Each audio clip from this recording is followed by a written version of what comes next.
just on Asia too, and making the point about the degree to which vegetable consumption in particular is so much higher than in many parts of the world. I think it's reflected in how meals are put together. So I've got a meal I actually had recently here, which is, I was having it with my translator in China. It bears no relationship to a meal you'd have in Europe or North America. There are 8, 10 dishes where there's a little bit of this, a little bit of that. There's probably at least half of them will have vegetables. They're shared.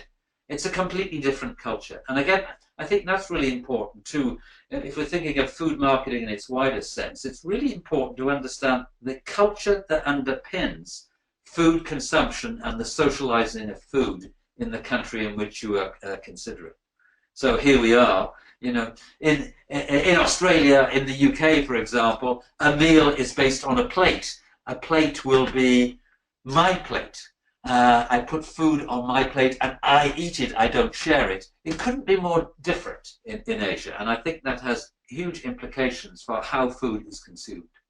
And again, here's another quick way in countries that have a supermarket, that have supermarkets which are increasingly important in terms of sale of food. It always amuses me if you look at supermarket specials on a weekly basis, and here's Walmart. This is about 4 weeks ago I was in Beijing, so I looked at what was Walmart specialing in Beijing, China, and it sort of gives you an overview of what are the most important elements of the diet. And actually what you can see, it comes down to it's meat, fruit and vegetables. It's a particular strong emphasis on fresh fruit, fresh vegetables, fresh meat. Whereas, say, in North America, there would be a more processed orientation. So it's a quick way of doing market research. See what the major supermarkets are special. Here we go. And with regard to China, I never know what this is about, but I know I should know if I wanted to export to China. Here we are with yin and yang. What's all this yin and yang business all about? And I was intrigued to see, you know, yin foods which are cooling, strawberries, apples, bananas, carrots, etc., as opposed to yang foods, cherries, raspberries, ginger, mushrooms, which are heating. It's about balance in the Chinese meal, putting together yin and yang. I think it's important to understand that. So here we are. Is it all about supermarkets around the world? Far from it. Although this one in Nanjing, where I was last week, looks like a palace, actually, doesn't it? But never underestimate the resilience of the wet market around the world, and particularly its ability to create fresh theatre. If I'm to criticize the sale of fresh produce in the West, whether it be in North America and Europe, I think in many supermarkets, in many fresh produce outlets, in so-called higher income westernized economies, the problem is that it lacks theatre, it's boring, it's dull. I go to Asia to see dynamism in theatre in fresh produce. Here I'm in a wet market, I can't remember where I was, but you know, isn't that fabulous? It makes you want to buy. But even in supermarkets, again, about 4 weeks ago, I was in Tops Market in Thailand, and look at that presentation. It's pretty damn good. It's a lot better than it would be in Tesco in the UK or Carrefour in France.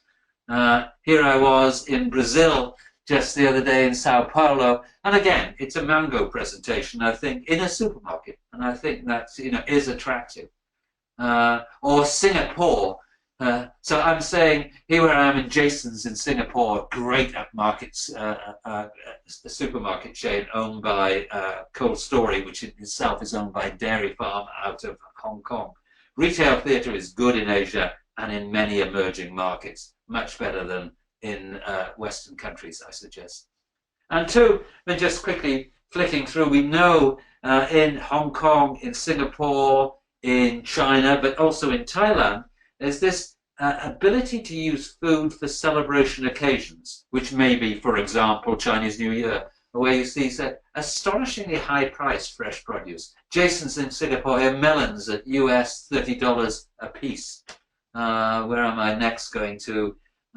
In Singapore still, in Giant Hyperfresh, again with super packaging, super premium packaging.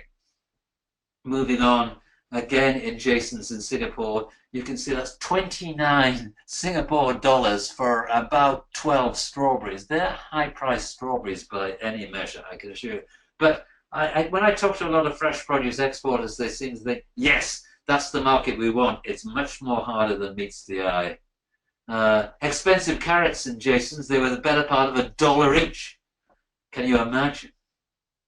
But not all carrots in Singapore are $1 a carrot. Some, here we are at $1.50. So those sort of special markets in some special retail outlets where you can get astronomical retail prices, but that is a super niche. And don't be deflected. When you see them, don't imagine that bears any relationship to general prices, by no means.